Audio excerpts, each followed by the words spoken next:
Well, hello everybody. Greetings. Welcome to Horizon Church Sutton Senior Pastors Update with Dave. and Judith. Mm-hmm.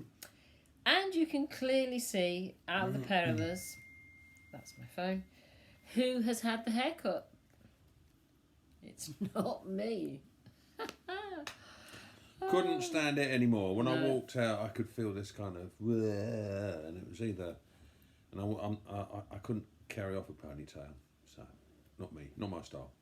Anyway, I think Sunday the most disappointing thing was Brian and Jackie not being Yeah. able to come. Originally they booked tickets. Yeah, and we said last week Oh, they're man. going to be there. Yeah, and he's Brian's got an op coming up, and they regularly do blood tests and things, and certain of his bloods wasn't high enough, so they needed him to isolate and before he goes in on, to get it all sorted out before his operation in May. So really disappointed we couldn't see them face to face, but We're praying. they were watching. We'll keep praying. And you keep praying for Brian and Jackie. So yeah, that's good.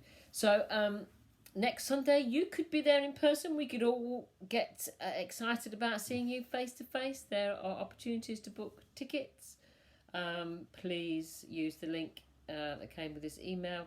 Book yourself a ticket. Just lovely to say hi to people. Yes. So Dave, what have you got for us today? Just a couple of thoughts really that I hope will be of some practical use. Because the stuff that's in the Bible is to be applied. Principles are to be learned from and applied in the 21st century, even though they're stories that... stories, I don't mean that as... Accounts. To give the impression it was stories. No, they are accounts. True stories and accounts of what happened. And so they're there for us today. And it's in the book of Joshua. Joshua was the successor of Moses. And Moses was a phenomenal character. He led the Israelites for 40 years. I've been talking a lot recently about the journey, and in Numbers 33 about the stages on the journey. Well, Moses finished his journey because God said to him, you're not going to enter the promised land, but go up on the top of this mountain, I'll show it to you, but that's where you're going to die. But then Joshua, his former assistant, took on the leadership for a new generation and a new pathway as they continued their journey that God was leading them into the promised land. And Joshua, he was a new boy, and he had to really, oh my word, learn on the job. I guess it's a bit similar really. We are wanting to invest into a new generation, and I've got to tell you that the new generation of people will make mistakes as they learn on the way, but we've got to support and bless and be with them. The point is this, that we've been doing this for nearly 40 years now, and we're still learning on the job and making mistakes, and that's why we need you to be gracious and forgiving, because we're all just people. But Joshua had just led, I'm going to read from Joshua chapter 5, just a couple of verses there. But he had just led the Israelites across the Jordan that had dried up. A bit similar to Moses, he'd led them through the sea to escape the oppressors.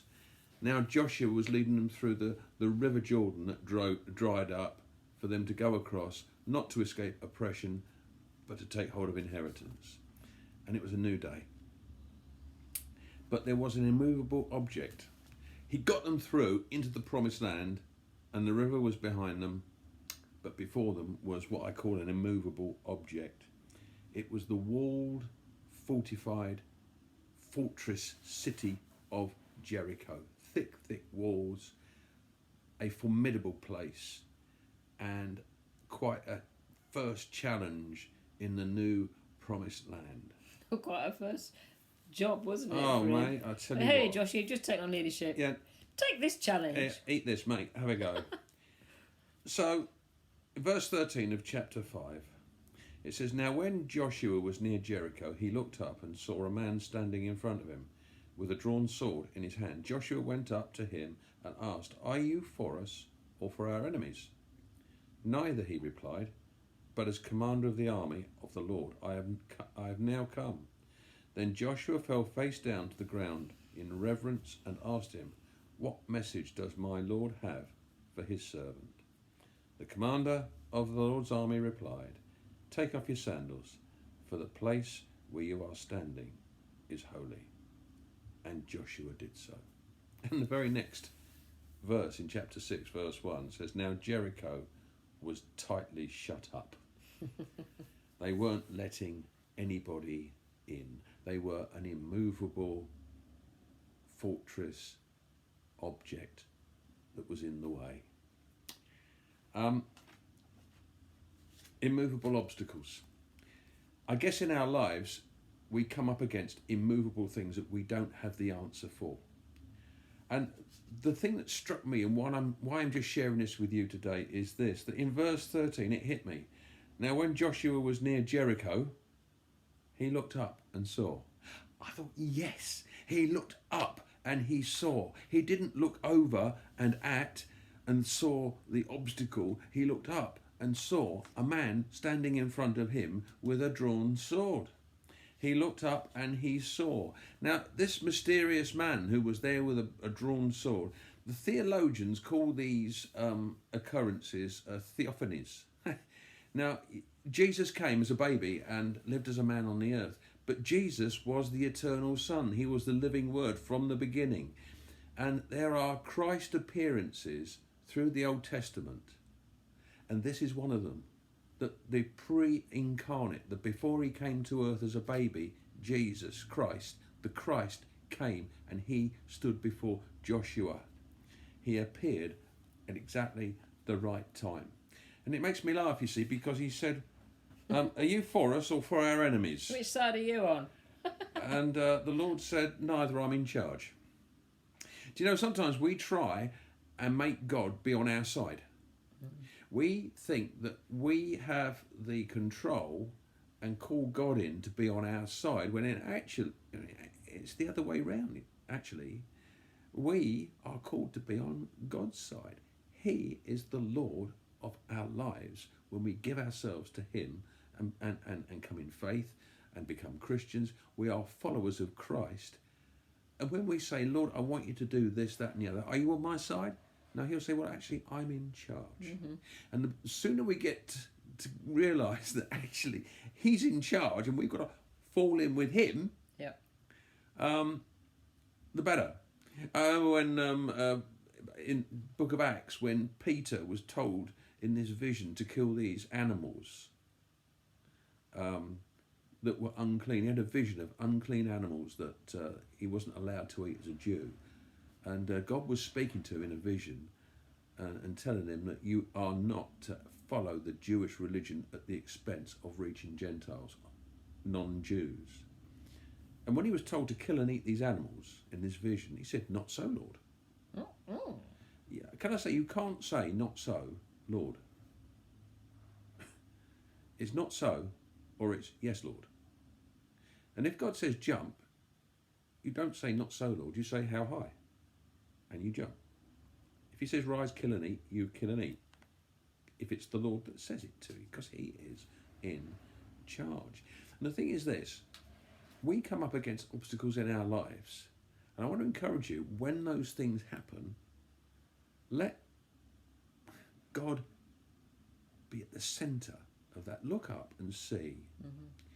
The problem is, if they'd seen Jericho, thought, "Oh, don't fancy that, we'll kind of just carry on to the rest of the land." If they'd have left that fortified city there, it would have been probably the means of their defeat, because that strong enemy fortress would have been the downfall of it if they hadn't dealt with it there and then. And the thing is this, that if we allow things in our lives that we know are wrong, but they're there, they're set in there, and we don't think there's any way around it, if we don't get God's help for that, and we don't face it, it can actually be our downfall in the end. So let's not try and live with those obstacles in our lives. Let's not avoid them, but let's look up and see. So he set himself out as the commander, not the one who was on their side. And it says, Joshua fell face down. He said, what message does my Lord have for his servant? And he said, take off your shoes because you're on holy ground. He got a good concept of how holy God is. And let's revere God in our lives. Yeah. He's not some sort of like Santa Claus that gives us what we want. He's the Lord. Yeah. He is holy. And he wants us to live lives that, by his grace, fall into line with what he wants for us, because he's in charge. He then gave Joshua the strategy to defeat that particular immovable object. Which was a bit wacky, to be honest. Totally right.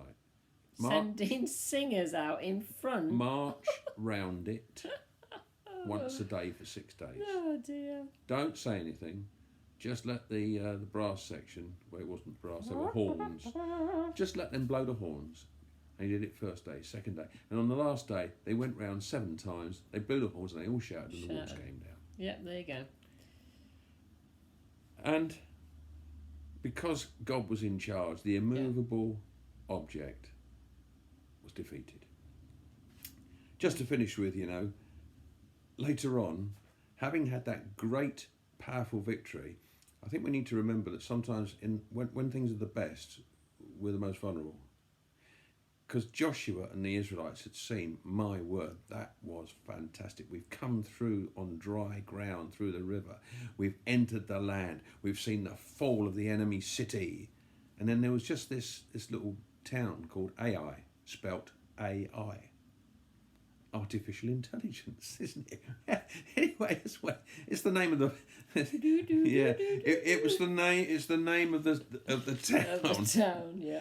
And very, very simply, in verse 2 of chapter 7, now Joshua sent men from Jericho. They didn't send too many because it wasn't too many, and they got defeated. You see, he didn't look up again. Mm-hmm. He looked, and he saw. And he sent. Well, we can do that. And what happened is that there was compromise in the camp. Someone in the Israelites had disobeyed what God said, and it made them vulnerable, and they were defeated. So let's look up. Let's see. Let's make God the commander of our lives. Mm-hmm. Let's not expect him to be on our side, but let's acknowledge him as the one who's in charge. Just to say that there is a sense in which he's on our side. And I mean, he's on the side of mankind. Because God so loved the world that he gave his only son. Because he was on our side. Because he wanted to draw us back to himself, build a relationship with us, and help us to find life in Christ. And that is the gift of salvation that he gives to us. Let him be in charge of our lives. Yeah, because when we join his family, we also join his army. And he needs to be the commander-in-chief, and we need to do things his way. Yeah. Thanks, Dave. That's really good. Can I say that we don't? They did things very different in those days, but the principles apply to us now. Yeah. Don't go with your sword. No. Sutton Council complaining about this on the sword. And the police might have something to say as well. Yeah. Okay. Great, a movable object. Look up and see what God says. Yep. Fantastic. Don't be intimidated by it, but look up to the Commander-in-Chief.